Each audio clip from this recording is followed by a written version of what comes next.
Assalamualaikum warahmatullahi wabarakatuh. Semangat pagi, mitra NASA dimanapun berada. Mudah-mudahan rekan-rekan sekalian masih diberikan kesehatan, kenikmatan, dan kesempatan yang luar biasa, sehingga masih bisa menjalankan segala bentuk aktivitas dengan sebaik-baiknya dan semaksimal mungkin, terutama menjalankan bisnis NASA ini. Mudah-mudahan makin bisa memberikan manfaat kepada orang-orang di sekitar teman-teman. Baik itu dari pertanian, peternakan, kesehatan, dan lain sebagainya, kita ada semua. Sampai peralatan rumah tangga pun silahkan nanti bisa digunakan sendiri ataupun disampaikan, dipasarkan ke teman-teman sekalian. Baik, pada kesempatan pagi hari ini, insyaallah saya akan menyampaikan materi yang berkaitan dengan peternakan. Karena memang insya Allah jika istiqomah memang kami agendakan jadwal setiap hari Rabu dan Senin. Atau Senin dan Rabu. Senin itu bagian peternakan dan Rabu itu nanti ada diisi oleh Pak Eko, perkebunan. Nah, mudah-mudahan nanti di seri kedua, ketiga, keempat, teman-teman semua masih bisa mengikuti dan bisa merasakan manfaatnya. Nah, di gambar itu kita sudah lihat bahwasannya memang ada beberapa produk NASA di kanan bawah. Nah, jadi ada yang POC, Viterna maupun Hormonic. Itu memang saat ini sedang adanya atau masih berproses perpanjangan izin, yaitu Viterna. Sambil menunggu, teman-teman juga bisa mengikuti agenda seperti ini. Mungkin bisa memperdalam keilmuan terlebih dahulu sehingga nantinya bisa sukses. Nah, nanti ketika produk Viterna itu sudah hadir lagi, teman-teman sudah siap. Nah, sudah siap untuk menyampaikan, kemudian mengenalkan ke peternakan apapun, baik itu sapi, kambing, domba, ayam, dan lain sebagainya. Dan untuk kesempatan pagi hari ini, kita akan bahas dulu terkait dengan budidaya ayam potong. Nah, kita mulai saja. Kita juga masih pakai sistem yang seperti biasa. Nanti pergantian slide proses, Bapak Ibu sekalian bisa menunggu sebentar proses pergantiannya. Nah, ini kami sampaikan di informasi pagi hari ini bahwasannya memang sebentar saya cek dulu apa sudah ganti atau belum ya. Nah, ini kami sampaikan bahwa di sini ada kurva yang namanya konsumsi dari beberapa negara yang berkaitan dengan konsumsi dari daging atau ayam pedaging unggas. Nah, ini namanya chicken consumption in several countries. Jadi beberapa negara perbandingan dari konsumsi daging ayam. Nah, ini menarik karena ternyata, nah ini kita bisa lihat dari kiri ke kanan. Kiri itu adalah konsumsi ayamnya, kilogram per tahun per orang. Nah, di situ ada tulisannya 0, 10, 20, 30, 40, 50 itu kilogram. Kemudian di sebelah kanannya itu ada yang populasi penduduknya. Nah, jadi kalau kita lihat di sini bahwasannya dari kiri ke kanan itu yang tertinggi terendah. Nah, jadi teman-teman bisa lihat siapa yang terendah. Ternyata alhamdulillah Indonesia bukan jadi yang terendah. Masih ada lah yang lebih di bawahnya dari Indonesia. Nah, jadi ini ya, dari peringkat tersebut, ini kurang lebih Indonesia adalah setelah Vietnam. Jadi yang paling tinggi adalah Brunei. Walaupun jumlah penduduknya sangat kecil, nah itu sedikit. Malaysia penduduknya kecil, ternyata konsumsi daging ayamnya tinggi. Nah, ini mungkin yang lebih jelas.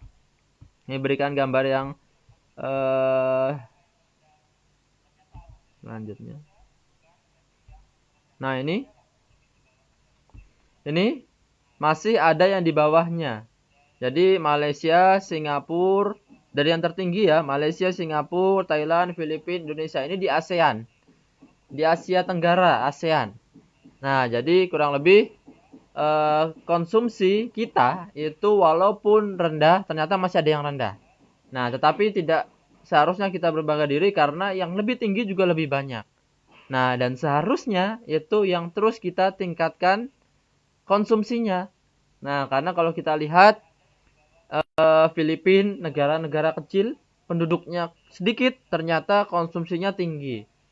Nah, jadi kalau kita tahu bahwasannya memang sudah banyak sekali sekarang yang berproduksi, yang mengusahakan, yang beternak, tetapi ternyata masih terus mengalami kekurangan. Terus seharusnya masih bisa kita tingkatkan.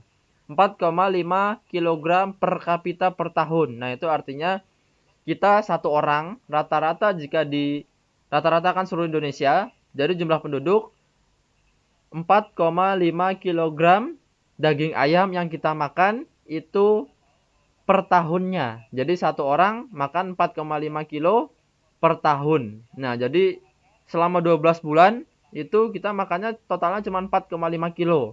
Nah, jadi itu masih sangat sedikit berbeda dengan negara-negara lainnya. Ini belum kami tampilkan juga negara-negara Eropa sana. Karena memang konsumsi protein hewaninya jauh lebih tinggi.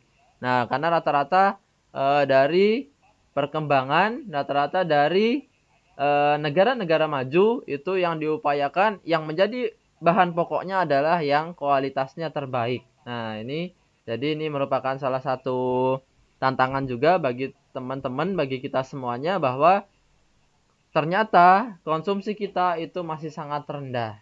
Nah, jadi bukan berarti kita tidak mampu, tetapi apa yang membuat hal tersebut ternyata masih masih bisa kita tingkatkan. Nah, ini merupakan tips salah satu maupun penyampaian kita di awal pengantar dari pertemuan pada pagi hari ini. Nah, jadi saya akan menyampaikan yang berkaitan dengan pengantar atau awalan dari ayam pedaging atau ayam broiler yang teman-teman kenal biasanya dengan ayam broiler. Nah, ini rahasia sukses ternak ayam potong, ayam broiler. Nah, ini saya berikan ilustrasi gambar juga bahwasanya memang yang paling penting dari kita mengusahakan peternakan ayam itu adalah mempunyai rasa cinta dan kasih sayang. Nah, jadi ternyata bukan cuma terhadap pasangan, bukan hanya terhadap anak, tetapi kita harus juga memiliki rasa cinta dan kasih sayang terhadap hewan ternak kita, khususnya ayam. Nah, mengapa demikian? Karena memang ini ilmiahnya itu dari ayam potong itu merupakan hasil yang terakhir atau biasa kita bilang finisher, hasil akhir atau finisher. Jadi bukan hasil yang utama, bukan yang kuat, tetapi adalah yang lemah, yang betul-betul finish, yang terakhir, udah siap untuk dikonsumsi. Nah, sebagai gambaran bahwa yang ada beredar sekarang di pasaran, ayam potong, ayam pedaging, yang dalam waktu singkat dapat dipanen tersebut itu merupakan hasil dari persilangan yang sudah dilakukan berkali-kali sehingga mendapatkan hasil yang sudah finish tersebut. Dari mana? Nah, kalau kita runut ada yang namanya pure line atau orang tuanya. Pure line ini yang pertama kali yang memiliki genetik yang sangat bagus, yang besar, yang kuat. Nah, di Indonesia belum ada, itu masih ada di luar negeri. Kemudian dari pure line dari induknya tadi dia punya anak yang namanya grandparent stock. Nah, jadi anaknya yang unggul tadi ternyata punya yang namanya anak lagi yang namanya grandparent stock. Nah, kemudian dari grandparent stock itu punya anak lagi sehingga ini menjadi cucunya dari pure line tadi. Nah, namanya adalah parent stock. Nah, jadi dari urutannya ada pure yang murni, ada yang anaknya namanya grandparent stock, anaknya lagi ada yang namanya parent stock, kemudian ada lagi anak yang terakhir. Nah, jadi anaknya parent stock itu adalah final stock. Nah, jadi yang sudah final, betul-betul final. Jadi sudah disiapkan hanya untuk menghasilkan daging, hanya untuk tujuannya dipotong. Nah, jadi mengapa namanya final? Karena dia sudah tidak bisa lagi berkembang biak. Nah, Bapak Ibu bisa coba mengawinkan berkali-kali pun tidak bisa jadi. Tidak bisa dikawinkan, tidak bisa punya anak lagi. Nah, itulah yang namanya final stock. Sehingga dia ayam yang sebetulnya sangat lemah dan khususkan hanya untuk pembentukan daging dan siap untuk dipotong nantinya. Jadi urutannya adalah pure line, grand parent stock, kemudian ada parent stock dan ada final stock. Jadi ini adalah cicitnya dari ayam yang murni tadi. Nah, jadi hasil dari beberapa kali keturunan persilangan untuk menghasilkan hasil yang terbaik. Nah, mengapa demikian? Nah, ini saya berikan gambaran hasil dari beberapa yang sudah dilakukan di seluruh dunia sehingga menghasilkan ayam yang terbaik. Nah, ini kita dulu mengenal, nah ini tahun 1950, mengenal bahwa yang namanya ayam itu dipanen kurang lebih sekitar 3 bulan. Nah, itu paling cepat. Nah, ini 1950 umur panen 11 minggu. Berat badannya baru 1 kilo, 1,4. Nah, jadi terus seiring berjalannya waktu, ada yang namanya penelitian, ada yang namanya pemuliaan, perbaikan genetik, sehingga sampai dengan tahun 1990 itu sudah mengalami peningkatan waktu panen yang lebih cepat. Nah, di usia ke-7 minggu, umur 7 minggu, ternyata berat badan atau bobot badan sudah sampai di bobot yang lumayan besar, yaitu 2 kg. Nah, itu tahun 90 sudah menghasilkan 2 bulan, yaitu ya berarti ya 2 bulan sudah menghasilkan bobot badan yang 2 kilo. Itu luar biasa. Di awal-awal dulu sangat luar biasa sehingga kita juga sempat ada yang surplus. Nah, jadi sangat luar biasa sehingga terus mengalami yang namanya peningkatan genetiknya, pemuliaan. Terus sampai dengan tahun 2004, 2012 sampai yang terakhir ini 2015 ternyata dengan umur yang kurang lebih hanya 5 minggu atau 35 hari, bobot badan ayam sudah bisa kita capai sampai dengan bobot 2,19 kg. Nah, ini belum pakai NASA, ini masih umum di lapangan. Nah, nanti belum lagi pakai NASA. Nanti teman-teman yang merasakan sendiri manfaatnya. Nah, ternyata bukan hanya umur panen dan berat badan, tetapi juga ada yang namanya konversi pakan, efisiensi pakan atau FCR-nya. Nah, ini yang berkaitan dengan hemat atau tidaknya kita dalam menggunakan pakan ternak. Nah, FCR tersebut kalau kita lihat tahun 1950 ada yang angkanya adalah 3.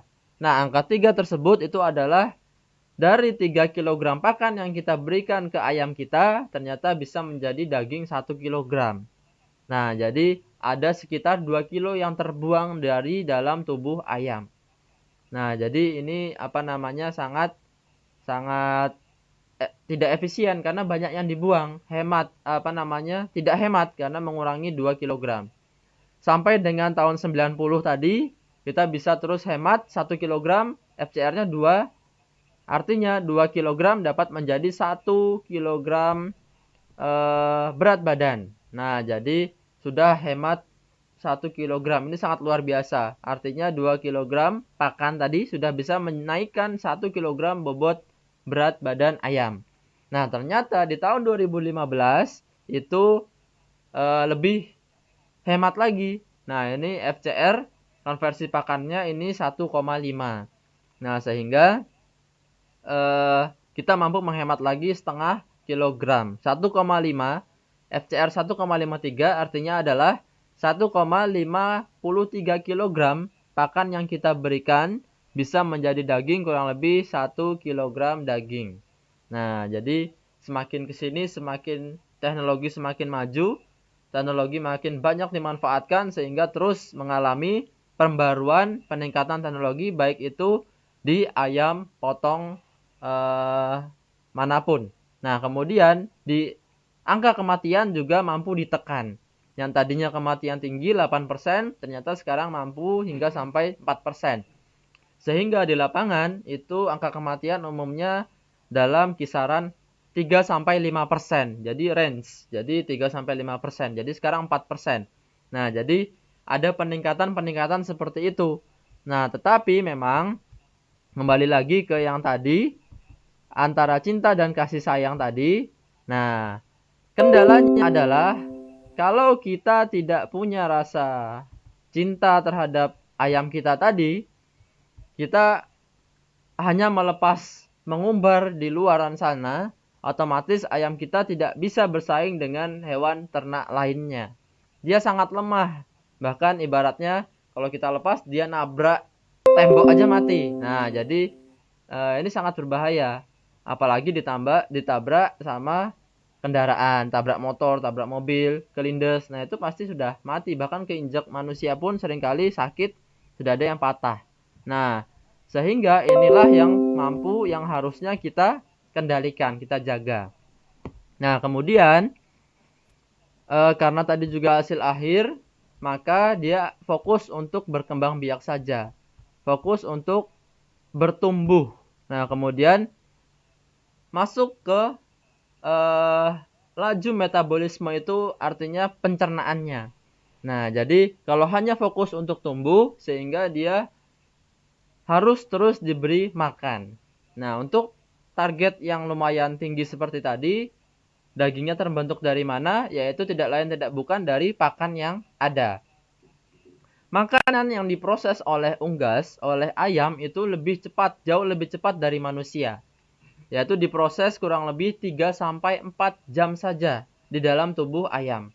Nah, jadi kalau kita beri pakan di jam 7, kemudian jam 11 itu rata-rata ayam sudah mengeluarkan kotorannya atau ekskreta. Kalau istilah kotoran ayam adalah ekskreta. Kenapa ekskreta? Karena sudah mencampur antara padatan dengan cairan. Nah, itu sebutannya ekskreta. Jadi tidak ada lubang yang terpisah. Beda dengan manusia, ada yang padat, ada yang cair. Beda dengan sapi, dia juga ada yang pipisnya sendiri, fesesnya pun sendiri. Nah, kalau ayam itu jadi satu, sehingga kita sebut sebagai ekskreta, campuran dari antara air dan padatan. Nah, itu hanya diproses kurang lebih 3 sampai 4 jam. Sehingga perlu makan lagi. Nah, jadi ini yang perlu kita jaga dan terus diperhatikan. Nah, kalau sapi ataupun kalau manusia itu rata-rata memang kurang lebih sekitar 6 sampai 8 jam. 6 sampai 8 jam itu yang biasa disebut dengan laju metabolismenya. Sehingga kalau kita sarapan di jam 7, kemudian baru kerasa di jam 11, di jam 12, nah itu wajar. Karena lajunya atau di dalam tubuhnya itu masih proses penghancuran pakan. Nah, sehingga kalau setiap 6 jam, 7 jam sekali itu dilakukan atau diisi lagi dengan makanan. Nah, yang disebut dengan laju metabolisme tadi. Nah, kalau kita makan sore, jam 6 atau jam 8 malam, kemudian kan sisanya kosong, nanti kita istirahat. Makanya kalau orang Inggris sana, itu disebut dengan breakfast. Nah, break itu artinya ya berhenti sejenak. Kalau fasting kan biasanya buka puasa, breakfast. Nah, artinya itu kembali mengkonsumsi makanan, breakfast. Nah, jadi breakfasting, buka puasa. Nah, sehingga kata-kata itu merupakan dari mengisi makanan yang sudah kosong tadi. Nah, itu berbeda dengan unggas, dengan ayam. Nah, sehingga kita perlu yang namanya pemberian pakan. Nah, jadi kalau kita tidak cinta, tidak sayang, ya percuma. Nanti kita biarkan saja, tidak kita perhatikan, tentu ayam tersebut lajunya akan lambat, perutnya banyak yang kosong, dan sehingga dia produksinya akan tetap sama saja. Kemudian selanjutnya, ayam juga mempunyai sifat yang berbeda dengan ternak lainnya. Suhu tubuh tinggi, kisaran 41 derajat Celcius. Nah, sekarang kalau kita ukur suhu tubuhnya, kalau sekarang masih banyak yang menggunakan termogan itu, otomatis kalau ayam diukur itu tidak bisa masuk mana-mana. Nah, karena suhunya di atas dari suhu rata-rata manusia. Nah, jadi 41 derajat Celcius. Kalau kita berapa? Nah, kurang lebih ya sekitar 35, 36, 37 dan masuk lumayan, 38 apalagi. Nah, ini berbeda. Sehingga perlu yang namanya penanganan khusus untuk suhu tubuh yang tinggi tersebut. Kemudian kalau ibaratnya ayam itu adalah mesin, nah ini kalau ibarat mesin berarti putarannya cepat. Nah, kalau putarannya cepat itu kalau terjadi sesuatu halangan di lapangan, di kandang, di peternakan kita, siapa yang akan selamat duluan? Kalau kita ibaratkan kita punya dua kendaraan. Yang satu cepat, yang satu lambat. Yang satu F1, mobil ya, mobil balap F1. Yang satu hanya mobil biasa. Nah, ketika dia tabrakan atau kecelakaan, siapa yang selamat? Nah, otomatis yang lambat. Nah, sehingga kita sangat hati-hati dengan manajemen pemeliharaan dari ayam potong atau ayam broiler. Karena memang ibarat mesin tadi, dia putarannya cepat. Nah, sehingga tadi panennya pun akan cepat. Jadi sangat berhati-hati, waspada, harus memperhatikan semuanya. Nah, kemudian selanjutnya dapat kita ibaratkan juga mengapa harus atau wajib dengan yang namanya mempunyai cinta dalam budidaya ayam broiler tadi. Nah, mengapa demikian? Karena jelas dengan kondisi seperti itu ayam benar-benar rentan. Nah, kalau ibarat kita adalah rewel. Nah, jadi kalau tidak diemong, kalau tidak diajari, tidak diberikan sentuhan kasih sayang, dia nanti mudah sekali yang namanya stres atau terganggu. Nah, jadi terganggu ini dari manapun, dari lingkungannya juga bisa sekali terjadi. Nah, sehingga kunci lainnya dalam budidaya ayam adalah ayam ini menghendaki lingkungan yang tetap konstan, tetap sama. Nah, jadi ayam ini tidak mau berubah-ubah dari suhunya, kemudian dari pakannya, waktu pakannya, dan lain sebagainya itu menghendaki lingkungan yang stabil. Tidak kemudian naik turun membuat kondisi tubuhnya itu stres. Nah, itu adalah salah satu mengapa ayam butuh yang namanya cinta dan kasih sayang. Nah, karena memang ayam ini sangat rentan dan mudah sekali rewel, sehingga mudah stres. Ketika stres, apa?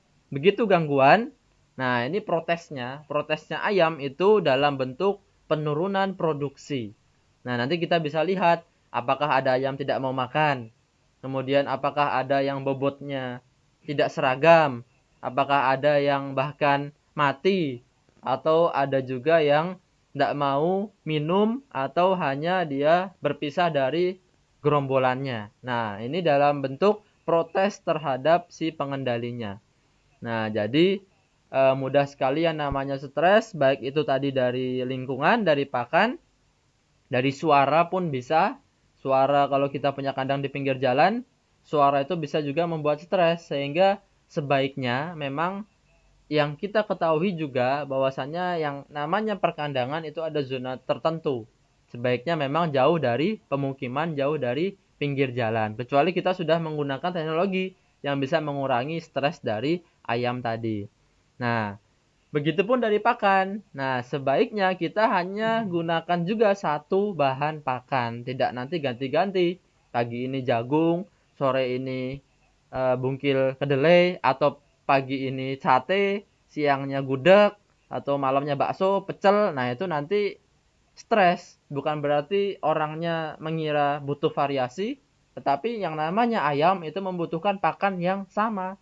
Sehingga jangan samakan dengan orangnya. Nah, kalau pagi udah makan pecel, siang makan pecel, malam makan pecel, wah itu sayur semua, serat semua, otomatis nanti kita akan cepat ke belakang.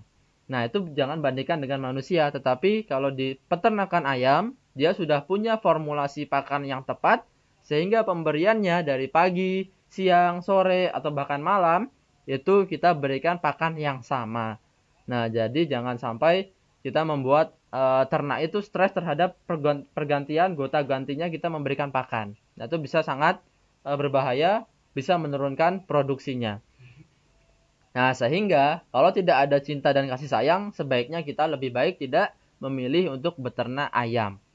Nah, jadi teman-teman dimanapun berada, ketika kita menemukan kendala tertentu di lapangan, silakan kita juga ada baiknya untuk menanyakan dari unsur-unsur yang sudah dijelaskan tersebut. Apakah kemudian ada yang terganggu atau ada kendala tertentu, nanti akan kita bantu untuk kendalikan. Nah, sehingga nanti teman-teman bisa memahami bahwasanya memang ayam tersebut tidak mau makan atau produksinya tidak bagus itu karena.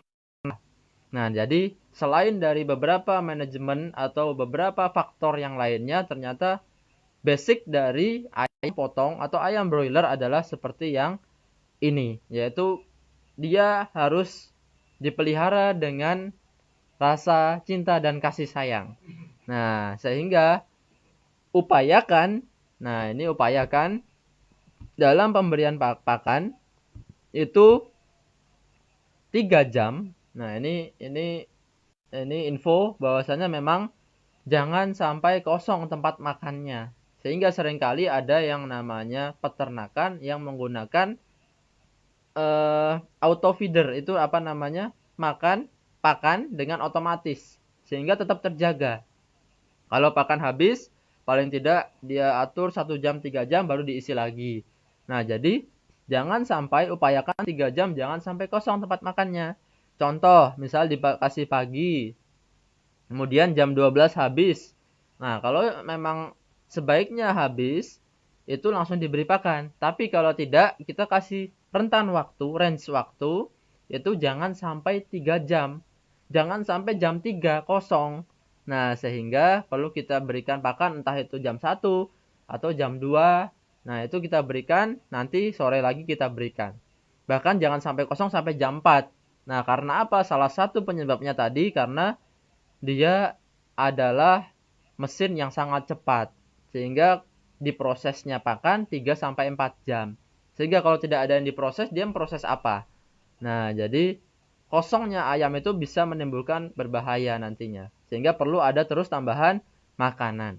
Nah, tidak perlu khawatir karena makanan pun nanti akan dikonversi menjadi daging. Tidak perlu khawatir makan banyak, pengeluaran banyak. Nah, tidak seperti itu. Ternyata dia tidak dibuang secara sia-sia, tetapi dimanfaatkan di tubuhnya. Nah, kemudian waktunya pun harus sama. Nah, jadi ini menarik juga. Memang beberapa hasil dari percobaan atau riset atau publikasi bahwasanya memang pemberian pakan di waktu yang seragam, yang sama, itu seringkali meningkatkan bobot badannya secara lebih cepat, lebih bagus. Nah, misalnya jam 7 pagi, berarti selamanya sampai dengan panen kita berikan jam 7 pagi.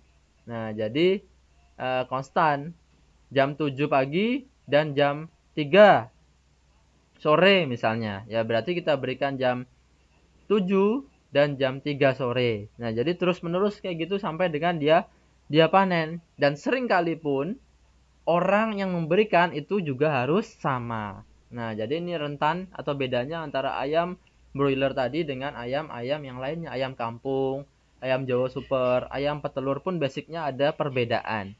Sehingga jika kita sudah terjun ke ayam broiler, ayam pedaging, atau ayam potong istilahnya, memang beberapa istilahnya, nah itu perlu kita turunkan rasa cinta dan kasih sayang tadi. Nah, sehingga ini harus bisa teman-teman pahami sehingga bisa meningkatkan dari produksi telurnya, produksi dagingnya si ayam broilernya. Nah, untuk itu kita ganti slide-nya dulu. Nah, ini basicnya adalah sebetulnya untuk pengantar utama dari presentasi pagi hari ini, yaitu hal tersebut. Basic dari kita beternak adalah mempunyai rasa cinta dan kasih sayang. Nah, selanjutnya ini adalah atau berkaitan dengan manajemen pemeliharaan atau budidaya. Nah, ini kita bisa lihat.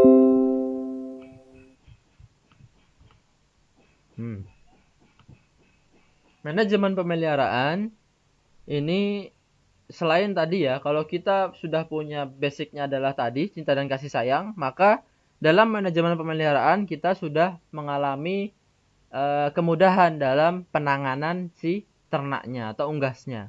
Sehingga dalam pengenanganan itu kita juga punya beberapa step perlakuan. Baik itu di kandangnya, baik itu pemberian pakannya seperti apa, baik itu kebersihannya nanti gimana, pengendalian penyakitnya juga kayak eh, penanganan ataupun obatnya nanti juga kita perlu kendalikan. Dan yang penting lainnya adalah kita harus menggunakan suatu terobosan atau teknologi sehingga kita bisa mempercepat atau memanfaatkan dari celah-celah yang seharusnya tidak terjadi di ayam itu tidak terjadi atau terjadi. Nah, jadi ibaratnya kalau kita tahu bahwasanya ayam rentan terhadap stres dari kebersihan kandang, kita bisa atur dengan menurunkan kualitas pakan yang berbahaya. Nah, jadi kalau kita berkaitan dengan pakan dan kotoran, itu pakan yang masuk harus terserap maksimal sehingga kotorannya nanti yang keluar sudah yang tidak berbahaya. Nah, itu yang kita upayakan dengan penggunaan teknologi. Banyak lagi dengan penghematan pakan atau peningkatkan efisiensi pakan sehingga kita mampu untuk meningkatkan teknologi pakan. Nah, ini beberapa manajemen pemeliharaan ini akan kita bahas nanti secara berseri. Nah, mungkin dalam pembahasan ini ada 2 kali pertemuan atau di pekan depan. Pekan depan nanti kalau kesempatan pagi hari ini mungkin kita masih bisa di perkandangan. Nanti kita akan bahas berkaitan dengan kandang, pakan, kebersihan, pengendalian penyakit dan penggunaan teknologi NASA secara lebih detail akan kita bahas di pertemuan di pekan depan. Nah, jadi untuk itu sebelum kita masuk ke semua manajemen pemeliharaan ini, kita akan masuk dulu ke basic lainnya, yaitu di penggunaan bibit dari unggas. Nah, ini merupakan basic dari budidaya.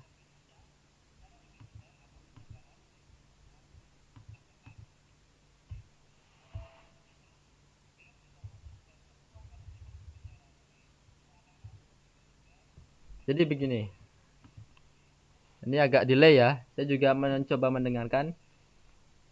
Dalam budidaya ayam potong atau ayam pedaging ataupun broiler, nanti teman-teman silahkan beda-beda penyebutannya silahkan. Tapi dalam hal ini kami atau saya menyebutkan dengan ayam potong karena memang targetnya langsung untuk dipotong menghasilkan daging. Nah, jadi selain dari manajemen pemeliharaan yang kurang lebih ada 5 atau 6, itu ada juga unsur penting lainnya, yaitu dalam proses pengadaan bibit atau bakalan. Nah, istilah kita kalau di peternakan adalah bibit dari ternak yang akan kita budidaya. Dalam hal ini adalah ayam. Nah, bagaimana cara memilih bibit yang bagus? Nah, karena tadi dari 5 manajemen pemeliharaan tadi itu adalah ayam yang sudah kita beli, yang sudah kita hadirkan di kandang. Sehingga perlu manajemen dari pakan, manajemen dari suhu, manajemen dari kebersihan, dan lain sebagainya. Tetapi sebelum itu semua datang, kita harus pilih bibit yang bagus. Nah, jadi memang dari ayam broiler ini, ayam potong ini, tadi sangat luar biasa dari usia DOC.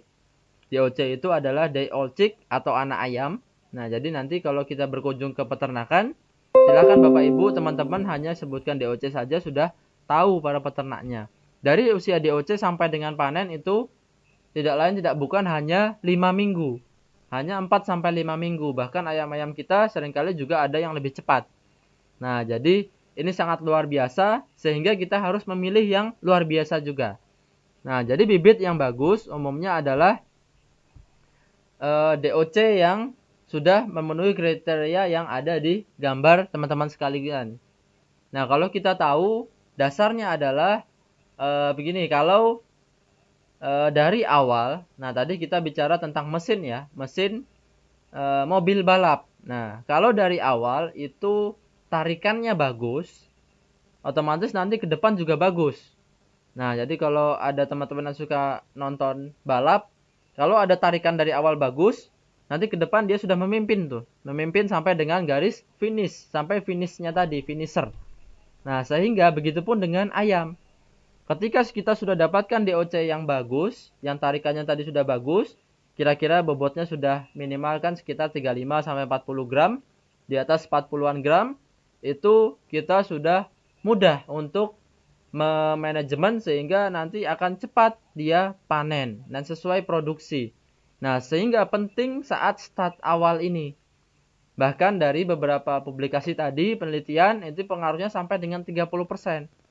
Bibit sampai dengan 30% pengaruhnya daripada kelima lingkungan yang tadi.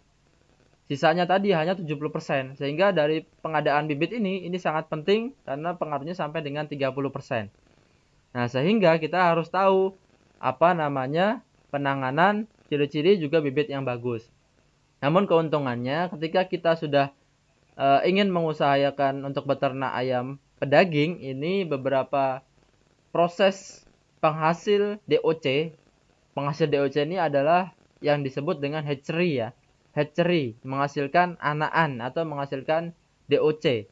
Nah, sehingga dari telur tetas kemudian sudah siap untuk disebarkan untuk menghasilkan ayam pedaging, ini rata-rata sudah berasal dari perusahaan-perusahaan yang besar tersertifikasi. Sehingga teman-teman kalau masih ingin mencoba atau baru mau ingin mencoba, langkah baiknya langsung cari target yang sudah besar. Jadi cari bibit yang sudah memang tersertifikasi yang berasal dari perusahaan-perusahaan yang ternama. Ini otomatis proses dari kualitasnya, kualitas penanganannya itu sudah bagus. Nah, DOC itu akan datang di kandang kita kurang lebih 2-3 hari kemudian. Nah, ini umumnya ya, atau rata-rata.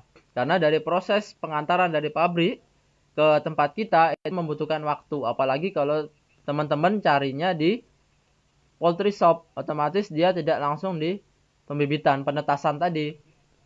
Otomatis dia baru datang dari pabrik, kemudian di perjalanan setengah hari sampai di sana 1 hari, kemudian 1 hari kemudian baru diambil, otomatis ini sudah hari yang kedua. Nah, ini juga spesial bagi ayam. Mengapa spesial? Karena tidak perlu diberi pakan, sebetulnya bisa bertahan sampai dengan 3 hari.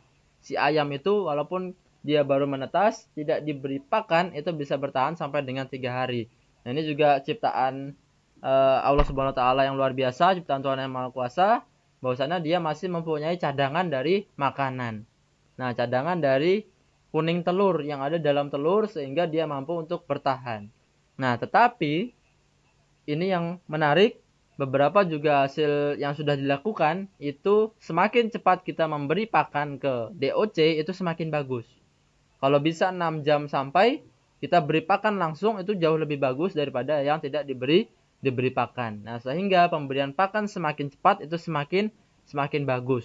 Nah, jadi walaupun aslinya si ayam ini sudah punya cadangan makanan, tetapi dia semakin cepat kita berikan pakan, itu juga akan cepat mulai berproduksi. Sehingga kalau bisa begitu sudah sampai, dia lebih cepat kita berikan pakan. Baik itu pemberian air minum yang dicampur gula, nanti kan beberapa treatment campuran untuk memulihkan tenaganya ayam. Sudah melalui perjalanan yang jauh, kemudian kita pulihkan. Walaupun dengan kita misalnya dari sini, kalau dari Jawa ke Sumatera atau dari daerah Jawa Timur ke Jawa Tengah itu mengalami kelelahan, begitupun dengan unggas, apalagi dengan ayam, anak-anak yang baru lahir. Nah, itu mereka sangat butuh yang namanya suplai energi, sehingga perlu tambahkan air dengan air gula, plus dengan teknologi NASA. Nah, jadi nanti teknis budidaya juga akan kita sampaikan mungkin di pertemuan yang ketiga. Jadi setelah ini, kemudian tadi dari manajemen tadi, kemudian nanti ke teknis budidaya, kemudian nanti kita selesai, kita diskusi. Jadi pertemuan-pertemuan ini tidak berlangsung secara lama, teman-teman hanya cukup spare waktu setengah jam sampai dengan 1 jam mengikuti, sehingga nanti kita bisa secara bertahap. Karena lebih baik sedikit saja tetapi mungkin lebih istiqomah ya, lebih terus-menerus daripada kita harus brukkan materi, brukkan secara berbarengan, nanti teman-teman akan terlalu banyak di awal. Nah, sehingga Kembali lagi, kita kalau bisa mengupayakan DOC itu langsung datang, itu langsung kita berikan pakan. Nah, ciri-ciri yang bagus tentu yang disampaikan di sini yaitu genetiknya baik. Genetik baik salah satunya itu adalah dia dari visualnya. Dia tidak ada yang namanya penyakit, ukurannya seragam, gerakannya lincah dan sehat maupun tidak cacat. Nah, ini turunannya adalah yang di bawahnya. Sehat dan tidak cacat tentu kalau kita budidaya ayam pedaging itu ada yang namanya penyakit di awal, biasanya kakinya kering. Nah, ini banyak sekali kasus seperti itu, kisut. Kaki kering atau kaki kisut. Nah, ini kalau 2 hari perjalanan sampai di kandang kita belum diapa-apakan, apalagi kakinya sudah sakit tadi, sudah kisut. Nah, maka jangan harap hasilnya nanti juga akan baik. Nah, jadi teman-teman kalau sudah ada seperti itu sebetulnya bisa langsung komplain ke pengadaan barangnya tadi, ke hatchery. Nah, penetasan itu merupakan hasil yang kurang baik dari proses penetasan. Nah, ini jangan sampai bertahan. Kalau bertahan nanti produksinya juga akan tidak baik. Nah, itu adalah salah satu cacat sejak pertama kali datang.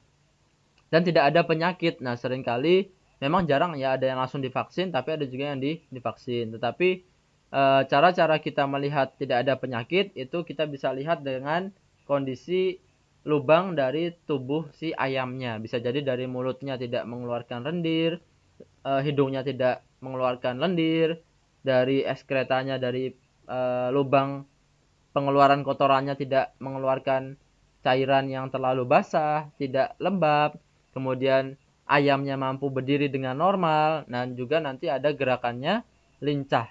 Nah, jadi kalau ada ayam disebarkan, itu otomatis dia akan lari-lari, akan lincah. Nah, tapi kalau ada 1 atau 2 ekor yang lemah, yang lemas, yang terus nunduk, nah itu berarti bisa dia tidak baik dari produksi binihnya. Nah, sehingga kita harus cari juga beberapa bibit-bibit ayam yang unggul. Nah, jadi teman-teman nanti kalau memang biasa berbudidaya di lapangan, kita sudah bisa mengamati langsung dari apa yang namanya kualitas dari DOC. Nanti bisa dibandingkan dari perusahaan A, perusahaan B, perusahaan C. Nah, nanti banyak sekali beberapa dari pembudidaya ayam.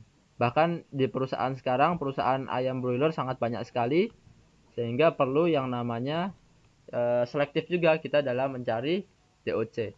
Nah, lanjut yang selanjutnya yaitu manajemen perkandangan. Nah, tadi kita ada beberapa bahasan.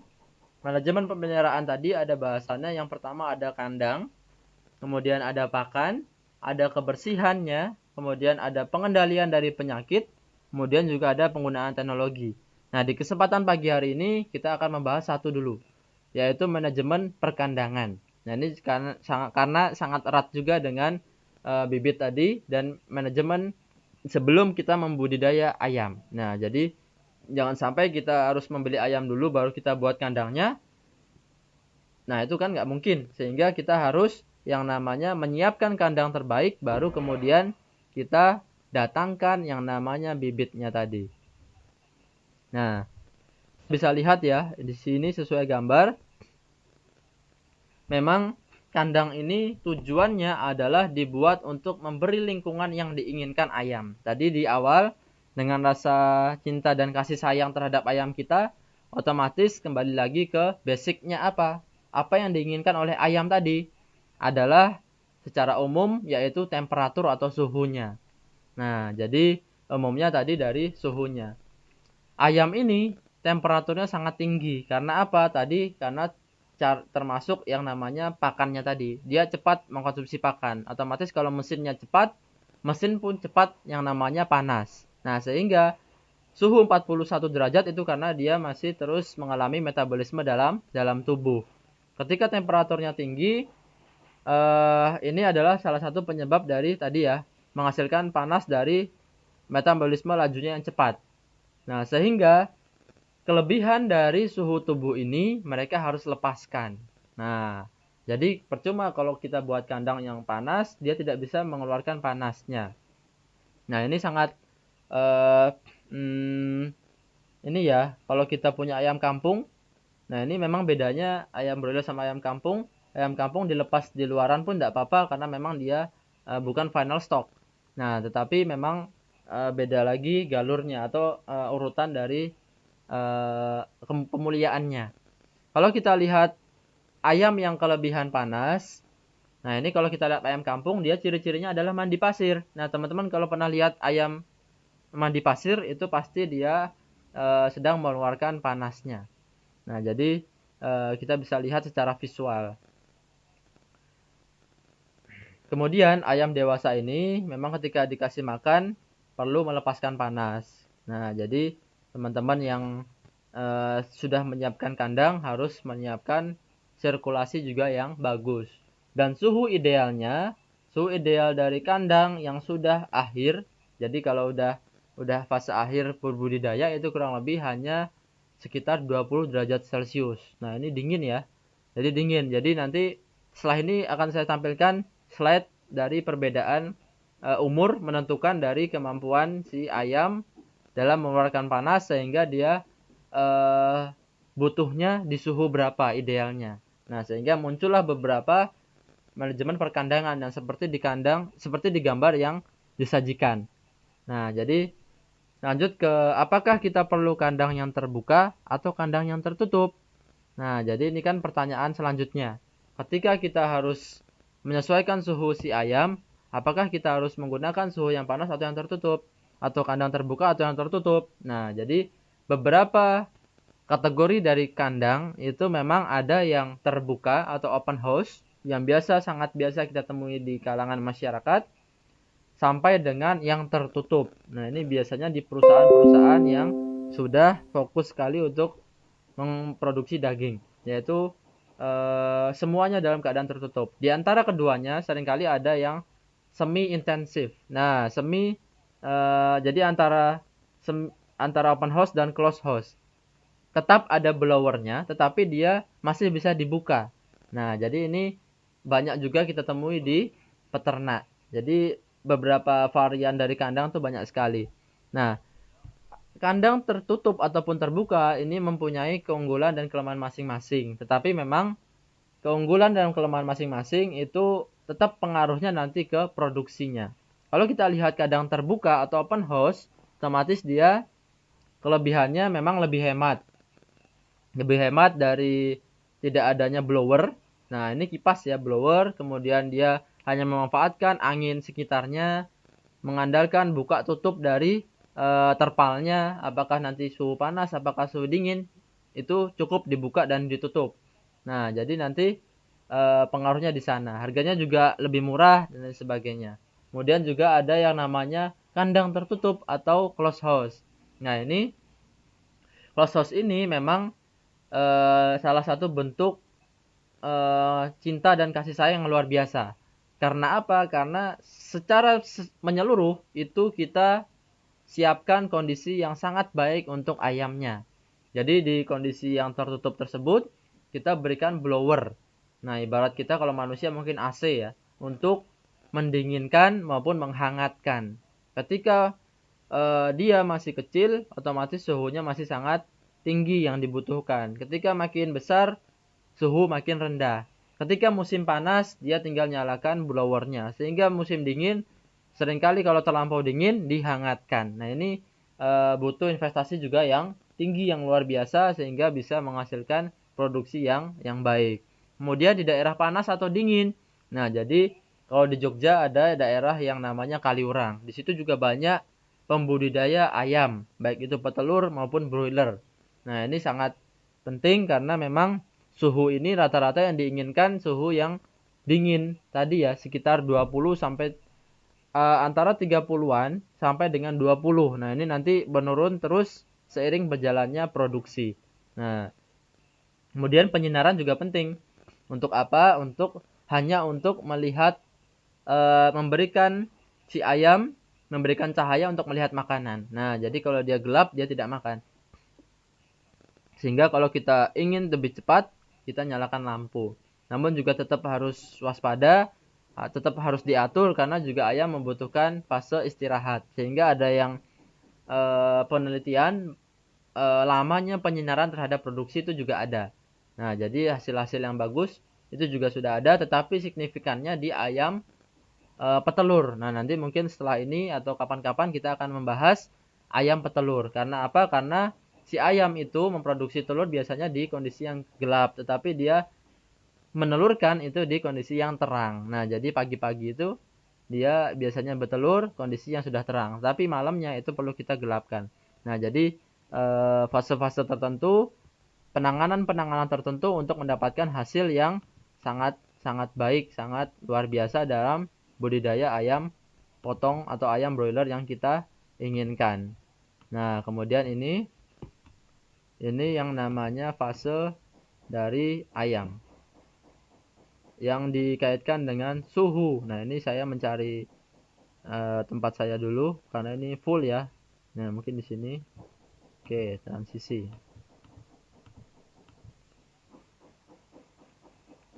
Nah, ini sudah masuk. Ada yang namanya pengecekan. Nah, pengecekan ini juga sangat penting. Ya. Oke. Nah, ayam yang suhunya lebih kecil. Nah, ini ayam yang umurnya lebih kecil membutuhkan suhu yang lebih tinggi. Mengapa kira-kira? Nah, ini pertanyaan yang sangat mendasar, yang sangat gampang sebetulnya. Nah, ini kita jawab bersama-sama. Nah, bahwasanya memang ayam yang baru lahir dia belum memiliki kemul atau bulu atau rambut. Nah, jadi jelas di umur 1 sampai 7 hari suhu idealnya dia 32 sampai 34. Nah, dia ini butuh suhu yang lebih tinggi, lebih hangat.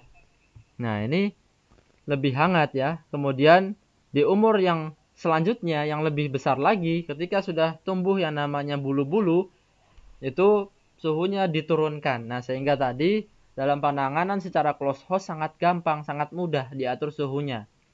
Suhu sekian di umur sekian, kemudian suhu sekian di umur sekian, sehingga produksinya lebih konstan, lebih stabil, sukses. Di peternakan pertama sukses, selanjutnya sukses, sukses selanjutnya karena memang penanganannya lebih bagus. Karena kalau yang open house itu seringkali terganggu dengan iklim atau cuaca. Nah, seringkali panas, seringkali dingin, itu tidak bisa terkontrol.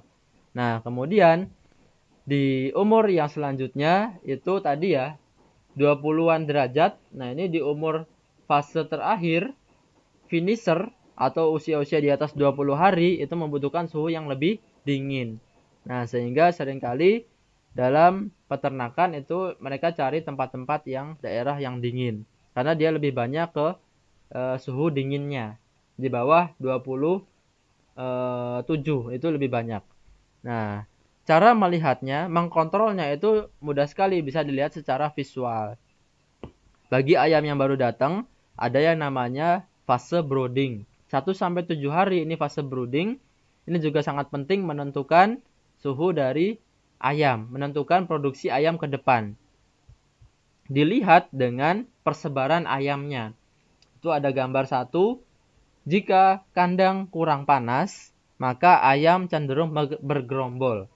Nah, jadi ini bisa kita lihat kalau kita tebarkan bibitnya tadi, ternyata dia tidak menyebar, tidak lincah selincah-lincahnya, kemudian tidak mencari kondisi tempat yang ideal, mereka hanya bergerombol jadi satu, itu kemungkinan besar adalah kurangnya dari kehangatan, sehingga kurang panas. Nah, sehingga pemanasnya perlu dikecilkan atau lampunya bisa dimatikan dulu 1 atau 2. Nah, kemudian yang kedua, kalau kita lihat sudah normal cukup panas, nah itu dia sudah menyebar. Menyebar di kandang, menyebar dari daerah pemanasnya. Kemudian yang terakhir, kalau terlalu panas, dia akan menjauh, akan berada di pojok-pojokan kandang, menjauh dari sumber pemanasnya. Ini artinya terlalu panas. Nah, ini juga penting untuk penanganan. Bahkan hal ini sampai dengan besar, sampai dengan siap dipanen pun harus kita tetap pantau. Jangan sampai dia terlalu bergerombol, jangan sampai dia terlalu menyebar. Karena juga ada beberapa kasus yang terdekat adalah di Bantul, daerah dekat kami, itu bahwasanya memang ada kondisi di mana lampu itu mati, atau kalau daerah-daerah teman-teman semua masih sering mati lampu, itu perlu waspada. Nah, karena ketika mati lampu hanya 4 jam, kurang lebih 4 jam, ayam akan terlalu dingin, mengalami kondisi yang dingin. Sehingga bukan lagi bergerombol, tetapi mereka bertumpuk, tumpuk-tumpukan. Nah, sehingga yang paling bawah itu yang mati. Paling bawah mati, atasnya lagi mati, beberapa hanya 4 jam itu tidak kurang sekitar 60% 70% mati di kandang. Karena memang perlu sekali penanganan dari suhu pemanasan seperti ini. Nah, mengapa sangat penting? Karena yang namanya ayam itu tidak punya kelenjar keringat. Nah, ini teman-teman perlu ketahui, ayam tidak punya kelenjar keringat. Apa pernah lihat ayam yang keringetan, yang kita kejar, kemudian berkeringat gobios? Nah, apakah pernah dengar? Pernah lihat? Nah, kan pasti tidak ada. Kalau kita lihat biasanya gobios itu yang sering makan ayam yang sudah digeprek. Nah, karena pedas. Nah, jadi yang namanya ayam kalau di kandang itu tidak ada yang namanya ayam keringetan. Tidak ada ayam yang gobios. Yang ada ayam penting namanya. Penting itu seperti terengah-engah. Nah, jadi kalau terengah-engah tuh ya seperti ikan di dasar kolam itu ya, seperti mangap-mangap. Tandanya ayam terlalu panas, menginginkan kondisi yang ideal, sehingga perlu ditangani dengan penanganan dari kandangnya. Nah, sehingga hal-hal seperti itu yang sebaiknya kita semua ketahui, sehingga kita bisa tingkatkan produksi ayam, produksi peternakan ayam kita, sehingga tadi dasar dari kebutuhan akan daging, kemudian kebutuhan akan peningkatan konsumsi protein hewani, sehingga kita akan menyerupai negara-negara di luar sana yang konsumsinya bagus, konsumsinya tinggi, apalagi di negara maju, sehingga kita mampu untuk bersaing dengan kondisi pemenuhan produksi protein hewani. Nah, jadi kurang lebih kesempatan kita pada pagi hari ini ditutup dengan manajemen kandang ini. Mudah-mudahan di kesempatan selanjutnya teman-teman juga bisa ikut, teman-teman juga bisa bergabung, ataupun jika berhalangan bisa melihat video yang hasil rekamannya. Nah, jadi seperti itu. Silahkan. Mungkin ini 1 jam ya, 1 jam kita sudah berjalan. Jika ada pertanyaan mungkin dicantumkan di chatting saja, di chat saja. Mudah-mudahan ada kesempatan kami untuk membalasnya. Mungkin masih ada waktu ya, mungkin 5 menit lah. 5 menit teman-teman yang ingin bertanya terkait dengan tadi, dengan materi ini sampai dengan sekarang, silahkan dituliskan pertanyaannya melalui chat yang ada di kolom komentar. Ngawi hadir, Aji Barang hadir, Pati hadir, Temanggung hadir. Nah, silahkan. Batam hadir,